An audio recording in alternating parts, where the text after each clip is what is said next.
finished Government Inter College, Roorkee, in Hardwar University campus for the career counseling session. सबसे पहले अपने लिए clapping कर दो।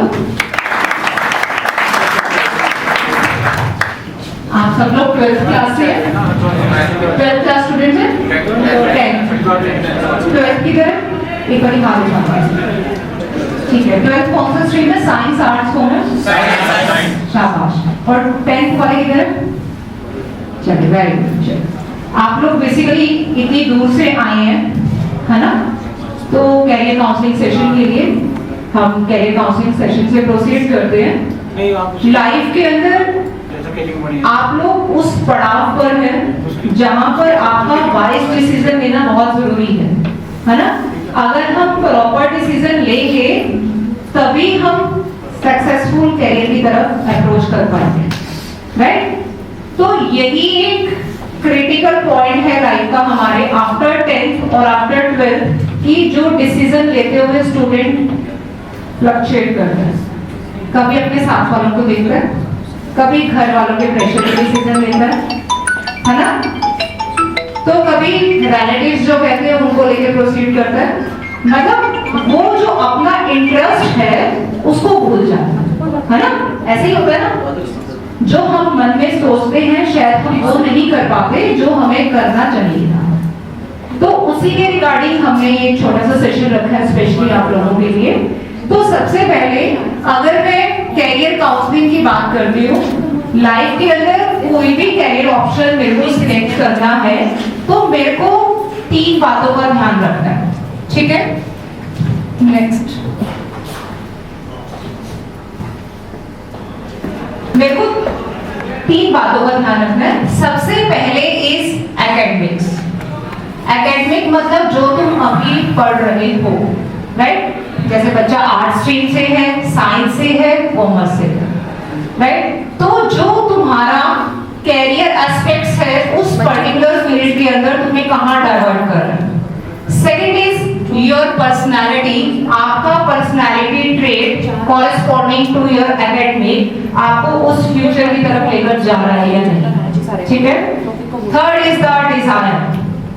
एकेडमिक और पर्सनालिटी ट्रेट को ध्यान में रखते हुए हमने फ्यूचर तो देख लिया अपना, क्या वो हमारी इच्छा के अनुरूप है या उसको दबाकर हम आगे प्रोसीड कर रहे हैं किसी दूसरे के कहने पर, दोस्त को देखते हुए या किसी रिश्तेदार को देखते हुए, है ना? तो जब भी हमें अपनी लाइफ में कैरियर ऑप्शन को चूज करना है सबसे पहले हमें अपने एकेडमिक्स को देखते हुए जो हमारी पर्सनालिटी को सूट करे, राइट? और हमारी इच्छा भी उसी के कॉरेस्पॉन्डिंग हो। मैं बनना भी यही चाहता हूँ, मैं बनना भी यही चाहती हूँ, उसी को लेकर हम कैरियर अपना चूज करें, राइट? समझ रहे हैं इस बात को? चलिए नेक्स्ट, अब आप अपना कैरियर ऑप्शन चूज करेंगे कैसे? Next please. आप सब लोग गूगल करते हैं, सोशल मीडिया सब चलाते हैं, सोशल मीडिया पर रील्स आती है, इंस्टाग्राम, फेसबुक, है ना? रील्स आती है। तो थोड़ा सा हम अपने एकेडमिक के इंटरेस्ट पे सोशल मीडिया को स्क्रॉल करेगा तो उससे रिलेटेड चीजें भी आपके पास आएगी, रील्स उसी से रिलेटेड आएगी, क्योंकि वो आपके माइंड को रीड करके ही आपको सुपरवाइज करती है, राइट? अब हमें अपना कैरियर ऑप्शन कैसे चूज करना है? कैरियर ऑप्शन चूज करने के लिए सबसे पहले हमें अपना पर्सनालिटी टेस्ट करवाना है। कहीं बाहर जाकर नहीं, अपने फोन से ही करेंगे। गूगल पर बहुत सी ऑप्शंस अवेलेबल हैं जिसके बेसिस पर हम पर्सनालिटी टेस्ट कर सकते हैं, ठीक है? कौन कौन सी है?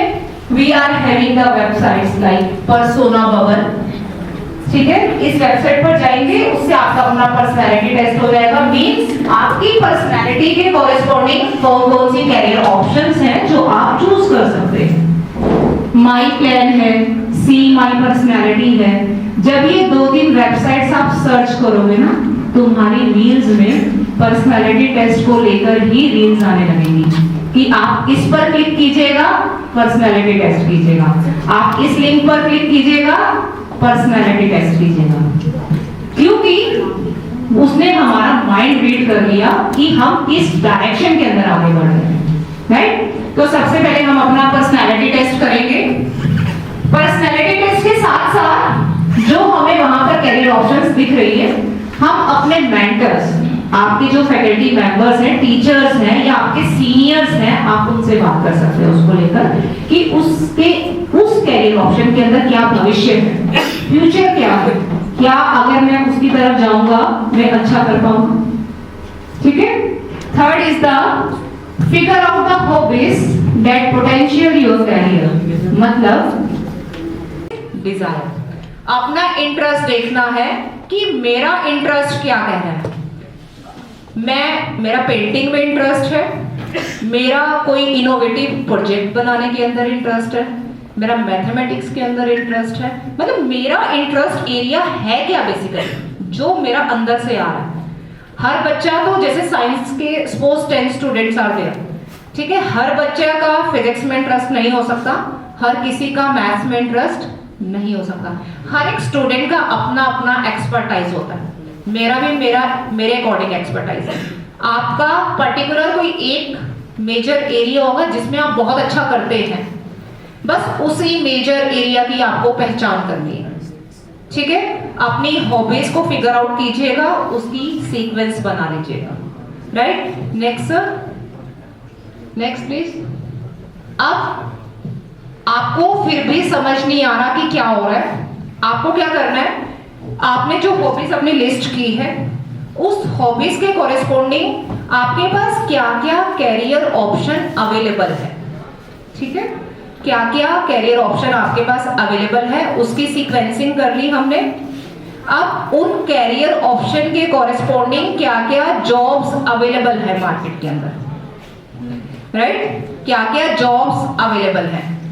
हमें हमेशा एक बात का ध्यान रखिएगा, जो कैरियर ऑप्शन हमें चूज करना है ना, उसके अंदर जॉब प्रोस्पेक्ट्स भी अवेलेबल होने चाहिए। ऐसा नहीं है कोई स्टूडेंट कह रहा है मेरा इंटरेस्ट तो एरोनॉटिकल इंजीनियरिंग में है, आपको फ्यूचर ग्रोथ भी देखनी है कि अगर मैं इस पर्टिकुलर स्ट्रीम के अंदर आगे प्रोसीड करता हूं तो मेरे को फ्यूचर में किस तरीके की जॉब मिल सकती है, क्या वो मेरे लिए बेनिफिशियल होगा या नहीं, कि इस पर्टिकुलर कोर्स पे अगर मैं 10, 15 या 20 लाख लगा रहा हूं, क्या वो मैं उतना रिटर्न करके देगा या नहीं देगा। ठीक है जी, तो हमारे पास ऐसे छोटे छोटे ऐसे कोर्सेज भी अवेलेबल रहते हैं जिसके स्टूडेंट को इंफॉर्मेशन नहीं होती कि वो इस तरीके का कोर्स चूज करके भी एक अच्छी जॉब अपॉर्चुनिटी ले सकते हैं। हमेशा जो कैरियर ऑप्शन है हमें अपने इंटरेस्ट और डिजायर के अकॉर्डिंग चूज करनी है, प्लस उसमें एक कंडीशन है, कंडीशन ये है कि आपका उसमें कैरियर ग्रोथ होना चाहिए। ठीक है, यानी कि जितना आप उस पर स्पेंड करेंगे उससे डबल आपको रिटर्न में मिलना चाहिए। ये सब आपको गूगल पर आज के टाइम में मिल जाएगा, आप अपने टीचर से कांटेक्ट कर सकते हैं, वो आपको गाइड कर देंगे। आप हमें भी कांटेक्ट कर सकते हैं, हमारी यूनिवर्सिटी की वेबसाइट पर ऑफिशियल नंबर्स गिवन है, वो हमारे काउंसलर्स के हैं, आप उन पर कांटेक्ट करके फ्री गाइडेंस ले सकते हैं कैरियर से रिलेटेड। ठीक है, तो कैरियर ऑप्शन कैसे सिलेक्ट करनी है, क्या समझ आया? एनी वन ऑफ यू, आप अपने फ्यूचर में क्या ऑप्शन सिलेक्ट करेंगे, वो कैसे सिलेक्ट करेंगे? जिसमें पर्सनैलिटी टेस्ट करेंगे, उसके बाद अपनी डिजायर देखेंगे, क्या तुम्हारी इच्छा उसको एक्सेप्ट कर रही है या नहीं कर रही, पता चले। लेकिन पर्सनैलिटी टेस्ट हमेशा तुम्हारे डिजायर को ही सूट करेगा, क्योंकि जो पर्सनैलिटी टेस्ट के अंदर ट्रेट्स आते हैं ना, वो ट्रेट्स तुम्हारी डिजायर को रिफ्लेक्ट करते हैं। तो उससे तुम्हें क्लियर हो जाएगा तुम्हारे पास ये कैरियर ऑप्शंस हैं, और आपको केवल वो कैरियर ऑप्शन चूज करनी है जिसमें बेहतर फ्यूचर है। ठीक है, सपोज आपने 10 हॉबी लिस्ट की, 10 हॉबीज के कॉरेस्पॉन्डिंग कैरियर ऑप्शंस रखी, ठीक है, उनमें से ऊपर की 3 को रखिएगा अपने इंटरेस्ट के हिसाब से, बाकी नीचे की 7 कैरियर ऑप्शंस को हटा दीजिएगा, वो आपके लिए नहीं बनी है।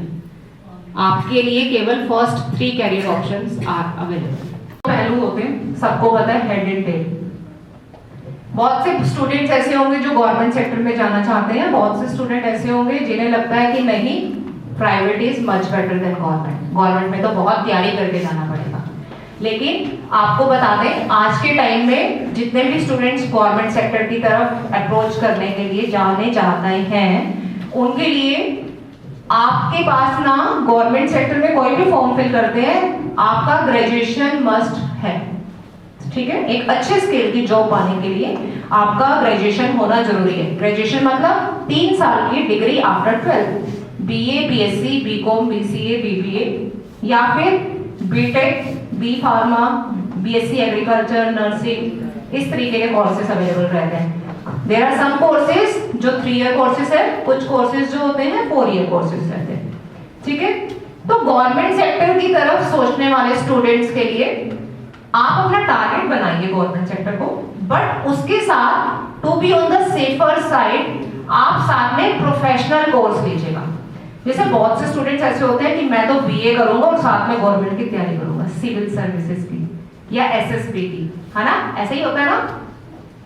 तो होता क्या है, 3 साल में बीए तो हो गई, लेकिन क्या हुआ, तैयारी नहीं हुई। 3 साल तो गए और तैयारी के भी 3 साल गए, मतलब जो आपकी एज के मैक्सिमम एफर्ट देने का समय था वो आपने क्या कर दिया, राइट। तो हमेशा अगर आप इस पाथ पे, इस डायरेक्शन के अंदर चलेंगे तो आपको साथ में ग्रेजुएशन में एक प्रोफेशनल कोर्स लेकर चलना। किस तरीके का कोर्स, प्रोफेशनल कोर्स। उससे क्या होगा, आप या तो गवर्नमेंट सेक्टर में प्रोसीड करेंगे क्योंकि आपके पास ग्रेजुएशन की डिग्री है गवर्नमेंट की नॉर्म्स को पूरा करने के लिए, आप उसमें गवर्नमेंट सेक्टर के लिए अपेयर हो सकते हैं।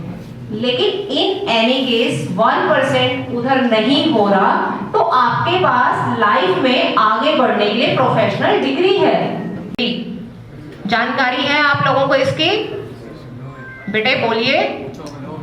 नेशनल एजुकेशन पॉलिसी की आपको इंफॉर्मेशन नहीं है?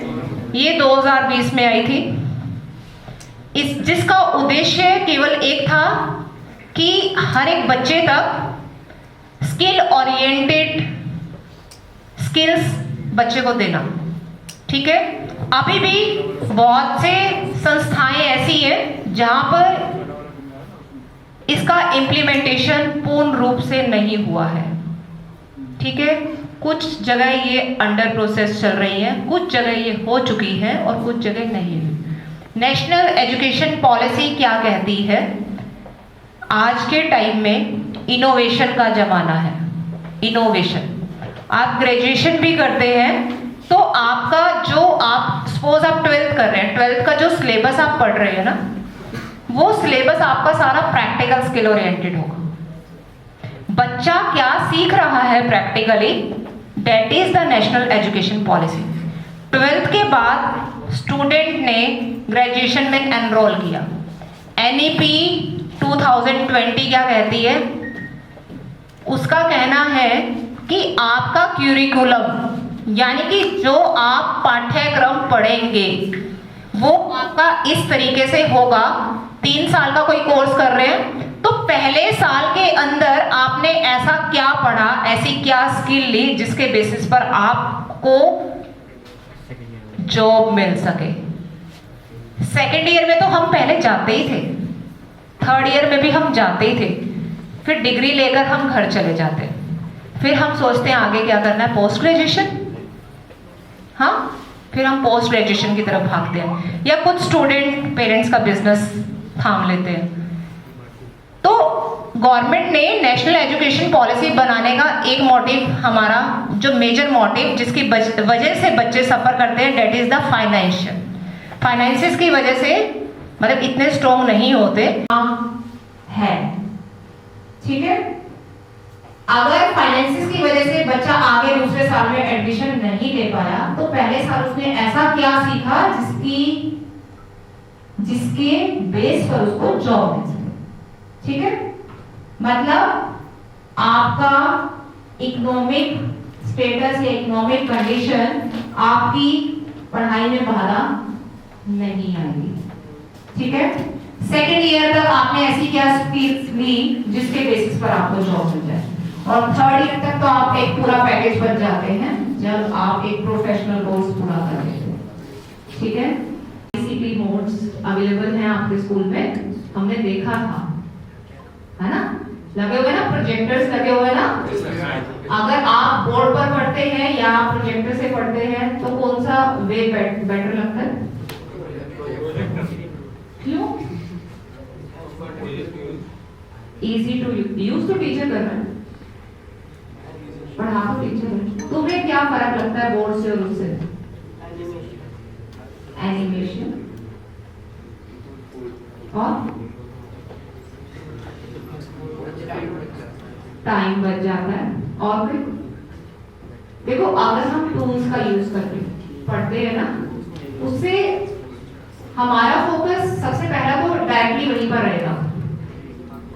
आप शरारती बच्चे हो, है ना, जब टीचर बोर्ड की तरफ मुंह करता है तो आप शरारत भी करते हो, करते हो? यस। जब टीचर सामने प्रोजेक्टर चला के आपके पीछे खड़ा होकर पढ़ाएगा तो तुम्हारा फोकस कहाँ होगा? ठीक है, तो अगर हम ऑडियो विजुअल एड्स का सहारा लेकर पढ़ाते हैं ना, सबसे पहले हमारा प्रेजेंटेशन टू द स्टूडेंट्स, ठीक है, वो बहुत अच्छा रहता है। हम हर एक बच्चे से इंटरेक्ट करके इजीली कम्युनिकेट कर सकते हैं, ओरिएंटेड बनेंगे, टाइम भी बचता है, सारे फैक्टर्स कवर अप होते हैं उसके अंदर। ठीक है, तो एनईपी हमें यही कहता है कि हमारे जो डिजिटल संसाधन हैं हमें उनका प्रयोग ज्यादा से ज्यादा करना चाहिए। ठीक है जी, और हमें क्या बनना है? स्किल बेस्ड बनना है। अब आपके पास क्या क्या कैरियर ऑप्शन अवेलेबल हैं उसके लिए मैं मैम है हमारे यहाँ पर प्रोफेसर निशा धीमान, उनको बोलूंगी कि वो एक बार आपको कन्वे कर देंगी कि क्या क्या कोर्स ऑप्शंस अवेलेबल हैं। ठीक है, first of all good morning all, good morning teachers. अभी मैम ने बहुत अच्छी चीज़ें बताई आपको, कैरियर ऑप्शंस को किस तरह से हमें चूज़ करना है। ये तो हमें चलो समझ में आ गया कि हमने अपनी एपीआई या एप्टीट्यूड, पर्सनैलिटी और डिज़ायर जो हमारी है उसके बेस पे हमें कोई ना कोई कोर्स चूज़ करना है। सपोज करेंगे हमने 12th क्लियर कर लिया, जो मैथ्स स्ट्रीम वाले स्टूडेंट्स होते हैं उनके पास एक ही ऑप्शन बचता है। क्या ऑप्शन बचता है? इंजीनियरिंग। बायो स्ट्रीम वालों के पास में क्या ऑप्शन बनता है? नीट क्लियर करके सिर्फ डॉक्टर लाइन। कॉमर्स वाले स्टूडेंट्स के पास क्या बचता है? BCom, MCom. इतने ही कोर्सेज जनरली हमारे इंडिया में देखने को मिलते हैं। हमारे आस पड़ोस के भी जितने भी स्टूडेंट्स हैं या पापा के फ्रेंड के जो बच्चे हैं वो यही तीन या तो इंजीनियर बन जा रहे हैं या डॉक्टर बन जा रहे हैं या कोई कॉमर्स करके कोचिंग वगैरह चला लेते हैं। अपार्ट फ्रॉम डॉक्टर, इंजीनियर, बहुत सारे ऐसे कोर्सेज हैं जिनकी हमें नॉलेज नहीं है, वो हम चूज़ कर सकते हैं। जैसे इंजीनियरिंग है, आप लोग सब आईटी से हैं, मैक्सिमम 12th वाले स्टूडेंट सारे आईटी से हैं। अगर हम इंजीनियरिंग फील्ड में जाना चाहते हैं तो इंजीनियरिंग एक ऐसी ब्रांच है जो डिफरेंट स्पेशलाइजेशंस में होती है।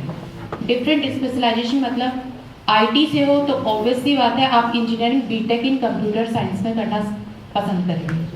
अब कंप्यूटर साइंस में भी आपकी स्पेशलाइजेशंस दे दी, आपको एक्सपर्टाइज कर दिया। जैसे मैम ने बोला भी एनईपी 2020, हमें कोर्स तो करना है लेकिन कोर्स के बेस पे हमें अपनी जॉब भी चाहिए। तो एक्सपर्टाइज फील्ड कौन कौन से हो गए आपके पास? बीटेक कंप्यूटर साइंस में ही आपका AI and ML, artificial intelligence and machine learning. Second, BTech computer science in data science, BTech computer science in cyber security, या बीटेक इन जो मैकेनिकल, जिसको मतलब स्टूडेंट्स हैं जिनको ये जानने की क्यूरियोसिटी होती है कि ये कार खड़ी है और इसका इंजन कैसे वर्क करता है, या मैं कोई एक इस तरह की डिवाइस बनाऊं जिसे मैं भी ऑपरेट कर सकूं इंजन बेस पे, वो बीटेक मैकेनिकल कर लेते हैं।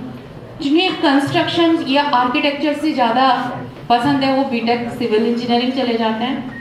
इलेक्ट्रिकल एंड इलेक्ट्रॉनिक्स में क्या है आपके पास? जितना भी इलेक्ट्रॉनिक्स, आप फोन चला रहे हैं, कैसे इसमें ट्रांसफॉर्मेशन हो रहा है, कैसे इसमें वेव्स आ रही हैं, कैसे हम दूर बैठे किसी जिससे कम्युनिकेशन कर सकते हैं, वो हो जाती है बीटेक इलेक्ट्रॉनिक्स एंड कम्युनिकेशन से। इलेक्ट्रिकल में आप आजकल ये बैटरी रिक्शा चल रही है, सारा जितना भी हमारी कार है, बाइक है, सारी किसके ऊपर डिपेंड हो गई? इलेक्ट्रिक व्हीकल के ऊपर। आपने देखा होगा ना, बैटरी वाली भी स्कूटी आ गई है। सारी किसके ऊपर डिपेंड हो गई? वो बैटरी के ऊपर डिपेंड हो गई, यानी इलेक्ट्रिकल व्हीकल बन गया। वो चीज आप सीख सकते हैं बीटेक की इलेक्ट्रिकल इंजीनियरिंग से। सेकेंड है, इनमें जाते कैसे हैं?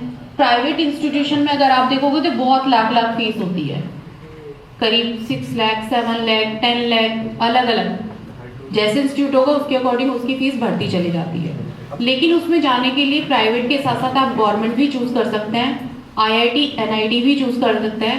IIT के लिए अभी 22 से एग्जाम स्टार्ट हुआ था मेंस का। आप लोगों में से कुछ ने फॉर्म भरा था? कितनों ने भरा था मेंस का फॉर्म? या भी एग्जाम दिया हो? जिसने दिया है आपने? कौन सी डेट में था आपका मेंस का एग्जाम? 24। सबका 24 में था? डिफरेंट में था ना? कैसा गया? मैथ्स लेंदी था और फिजिक्स लेंदी था। मैथ्स सुनने में आ रहा है कि मतलब टफ था, लेंदी और टफ था।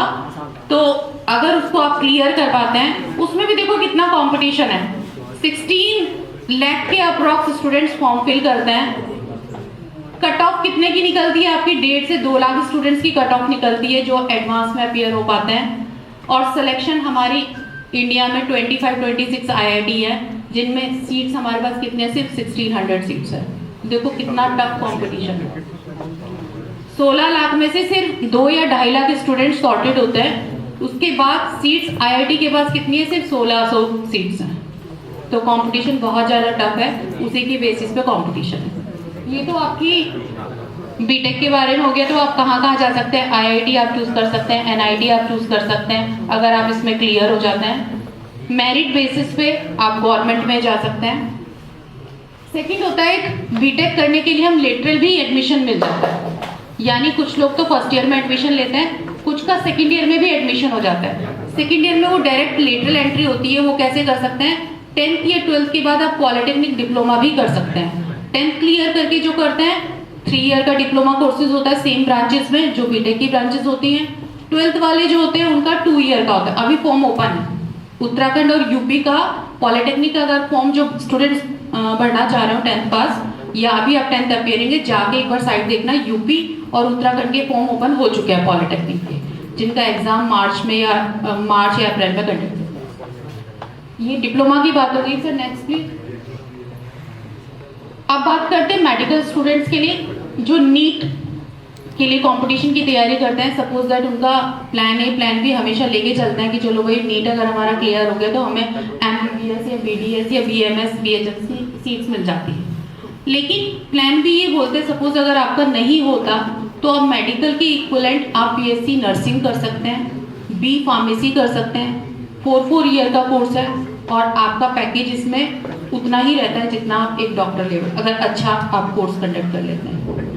नेक्स्ट सर, फार्मेसी और आप अपना मेडिकल वगैरह क्लियर कर सकते हैं। जॉब अपॉर्चुनिटीज बहुत अच्छी अच्छी है इसमें।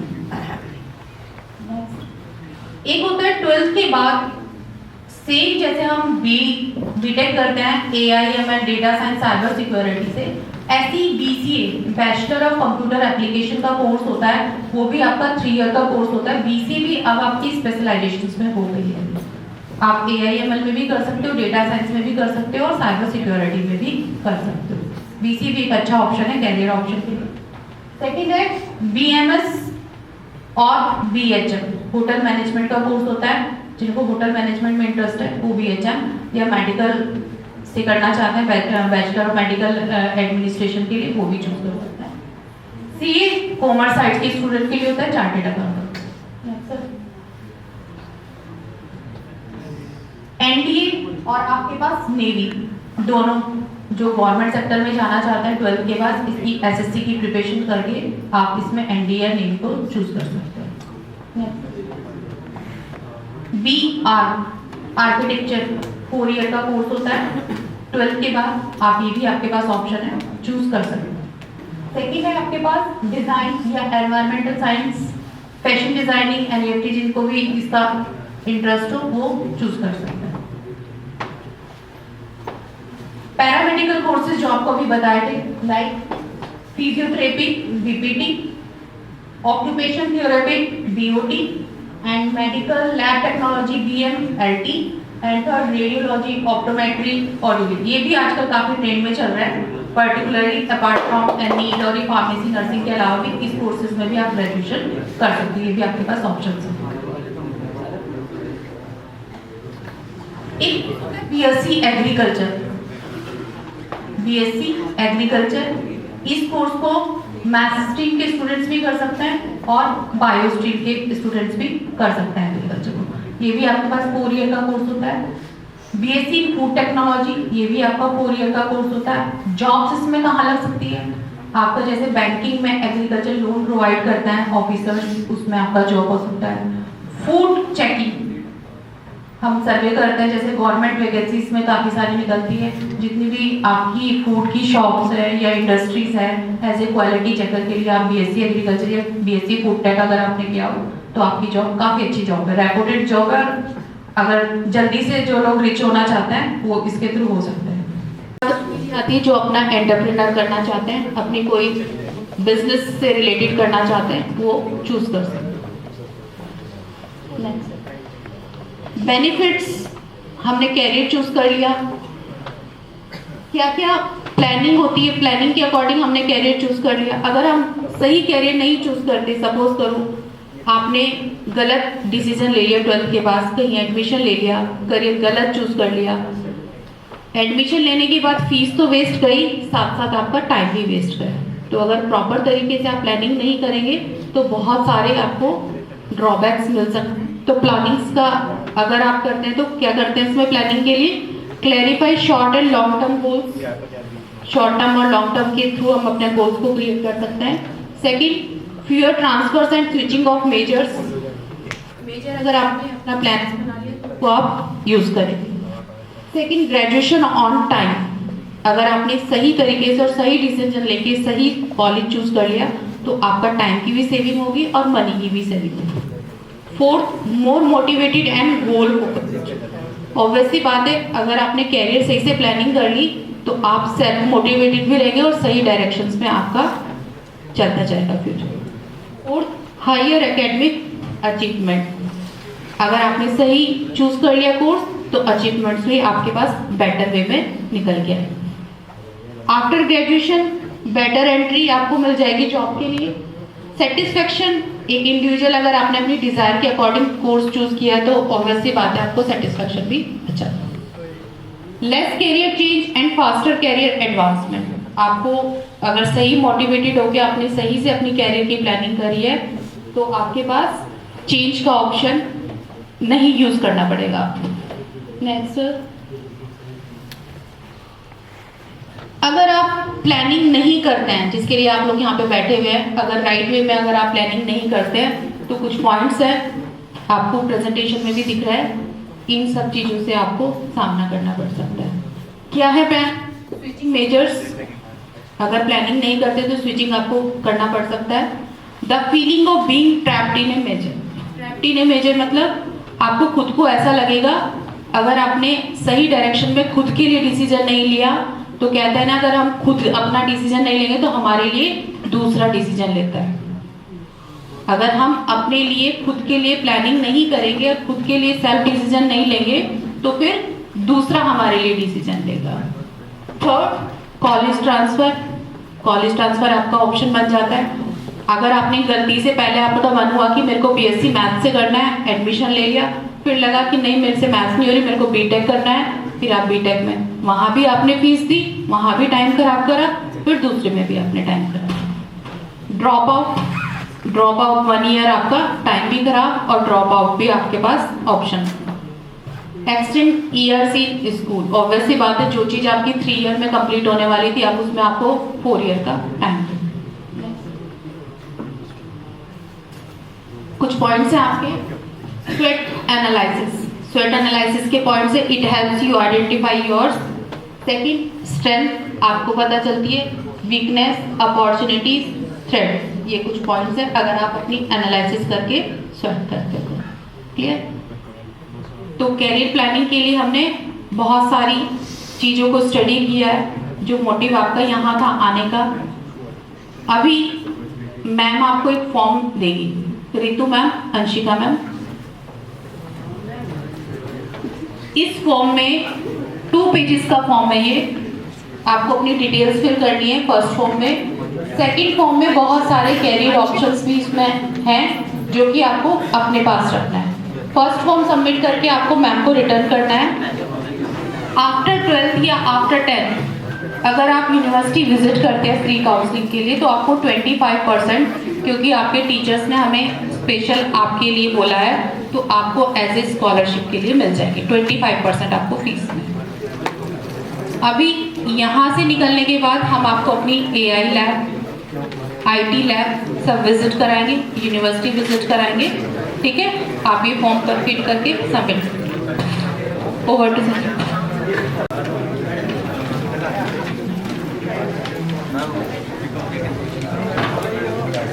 Times of India ranking survey होता है एवरी ईयर में एंड में। बेटे 1 मिनट लास्ट में प्लीज लिसन केयरफुली।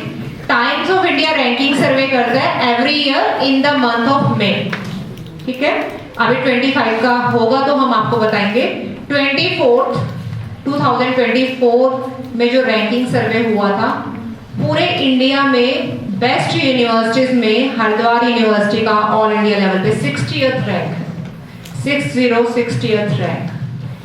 और बच्चा जब यहाँ पर पढ़ने आता है ना तो एक ही गोल रहता है कि वो 3 साल या 4 साल या 2 साल की पढ़ाई करने के बाद यहाँ से निकलेगा तो एम्प्लॉयबिलिटी उसके पास हो, जॉब उसके हाथ में हो। यही सोचकर तो आता है। आप पढ़ क्यों रहे हैं? एक सक्सेसफुल कैरियर के लिए ना। सक्सेसफुल कैरियर मीन्स क्या मतलब होता है? सक्सेसफुल कैरियर का क्या मतलब होता है? जॉब, एक अच्छी जॉब, सम्मानित जॉब जो आपके डिजायर के अकॉर्डिंग हो, ठीक है। तो अगर मैं प्लेसमेंट की बात करती हूँ, placement is equivalent to job जो बच्चा पढ़ाई के बाद लेता है। बेटे I request you to please sit quietly for 5 minutes only. हम आपको यूनिवर्सिटी की इंफॉर्मेशन कन्वे कर रहे हैं, आप इतनी दूर से चलकर आए हैं, तो आई रिक्वेस्ट कि आप प्लीज 2 मिनट का समय दीजिएगा। अगर मैं सक्सेसफुल कैरियर की बात हम कर रहे हैं जिसका मतलब क्या है? That is equivalent to job, job is equivalent to placement. Haridwar university का ऑल इंडिया लेवल पर in terms of placement 37th rank है।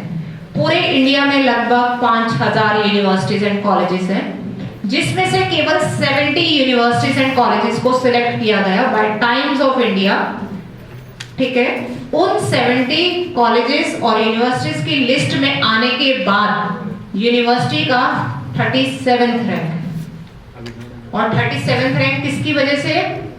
जो बच्चे हमारे यहाँ पर पढ़ रहे हैं ये उनकी देन है, ठीक है।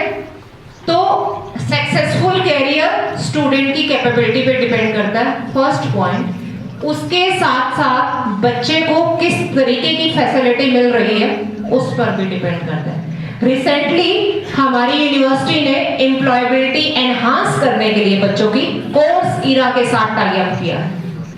कोर्स ईरा प्रोफेशनल कोर्सेज बच्चों को देता है, जिसमें हमारा लगभग 25 से 30 लाख हमने कोर्स ईरा को दिया अपने बच्चों के लिए, ताकि उनका जो प्लेसमेंट पैकेज है हम और एनहांस कर सके। हमारा अभी तक का जो प्लेसमेंट पैकेज है वो 60 लाख सालाना है, 60 LPA इन कंप्यूटर साइंस डिपार्टमेंट। उससे पहले हमारा पेट्रोलियम में 85 लाख का है, 85 LPA, और वो बच्चा आप में से ही कोई बच्चा था, ठीक है। तो आप कैपेबिलिटी तो उस बच्चे की ही है, लेकिन जो स्किल बच्चे को यूनिवर्सिटी ने प्रोवाइड की, उन स्किल्स को बच्चे ने कितना एक्सप्लोर किया, जिसके बेस पे वो 60 लाख और 85 लाख का पैकेज लेकर आए। समझ रहे हैं आप? 60 lakhs मीन्स एक महीने में कितना हुआ? लमसम काट दीजिएगा, TDS वगैरह काट दीजिएगा, 4 भी मान के चले तो आप लोगों का फ्यूचर के अंदर सिंसियर होना बहुत जरूरी है। अगर आप सिंसियर हैं, डेफिनेटली आप भी वही स्टूडेंट बन सकते हैं अपने हार्ड वर्क से। ठीक है जी। उसके साथ साथ हमारा L&T Larsen and Toubro multinational company है, उनके साथ भी टाई अप है, जो स्टूडेंट्स को स्किल बेस्ड एजुकेशन प्रोवाइड करता है। हर एक सेमेस्टर के अंदर अलग से स्टूडेंट्स को प्रैक्टिकल स्किल्स दी जाती है by the company experts in online and offline. Right. तो आप अगर अपनी स्किल्स एनहांस करना चाहते हैं, भविष्य में कुछ करके दिखाना चाहते हैं, अपने माँ बाप का नाम रोशन करना चाहते हैं, हरिद्वार यूनिवर्सिटी में आपका स्वागत है। ठीक है बच्चों, हम आपके लिए आपकी सेवा में यहीं पर मिलेंगे। मैं यहीं पर हूँ, निशा मैम यहीं पर है, हमारे admission head professor Jitendra Chaudhary यहीं पर है। सर प्लीज एक बार ही खड़े होकर अपना पेज दिखा दीजिए बच्चों को, कि कभी कोई बच्चा आए तो मिल सके। अगर किसी को कोई क्वेरी है, कुछ पूछना चाहते हैं तो आप पूछ सकते हैं चौधरी जी से कि वो मंच पर आए और हमारे रिस्पेक्टेड टीचर्स को सम्मानित करें। मैं रिक्वेस्ट करूंगी श्री प्रदीप कुकरेती जी से, सर प्लीज आप आइए मंच पर। आप सभी स्टूडेंट से रिक्वेस्ट है कि एक बार सर के लिए कैपिंग है।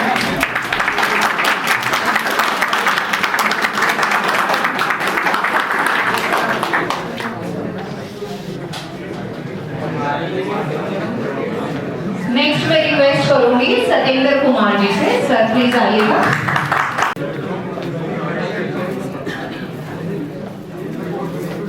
नेक्स्ट मैं रिक्वेस्ट करूंगी party note the list Shri Vijay Shah ji, sir please.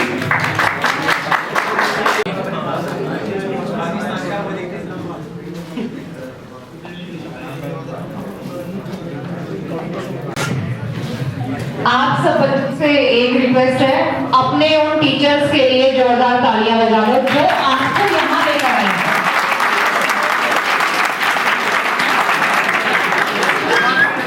धन्यवाद।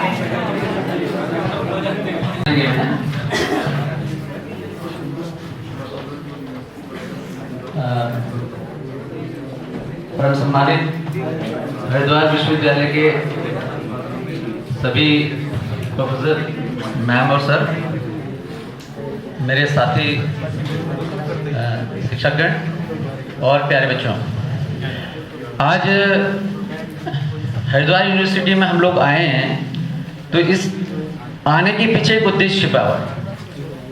उद्देश्य ये छिपा हुआ है कि आप 10वीं और 12वीं के बच्चे हैं। कल आपने 12वीं वाले जो हैं किसी कैरियर को लेंगे, किसी कैरियर को अपनाएंगे, तो वो क्या कैरियर हो, आज के हिसाब से, आज के समय से, कि समाज में आपका सम्मान भी रहे और आपको आपकी जो अर्निंग है वो उस हिसाब से भी हो। तो हरिद्वार यूनिवर्सिटी में ये आने के पीछे हमारा एक उद्देश्य था। आप सारे आईटी के बच्चे हैं और यहाँ पे जितनी भी स्लाइड्स हैं, पीपीटी यहाँ पे चली और परम सम्मानित प्रोफेसर मैम ने बहुत सुंदर तरीके से वो प्रेजेंटेशन था कि क्या होना चाहिए आपका उद्देश्य, किस तरह से आप कैरियर बनाएंगे, है ना। उसमें आपकी इंटरेस्ट, आपकी हॉबी, इनका स्थान रहेगा। क्योंकि कई बार ऐसा होता है कि हम अपने घर के दबाव में या आसपास के उनको देख करके दबाव में हम कैरियर तो ले लेते हैं, लेकिन उसमें जाके बहुत अच्छा नहीं कर पाते। जो है स्किल का जमाना है। हम जब पढ़ते थे तो हमें नहीं मालूम था।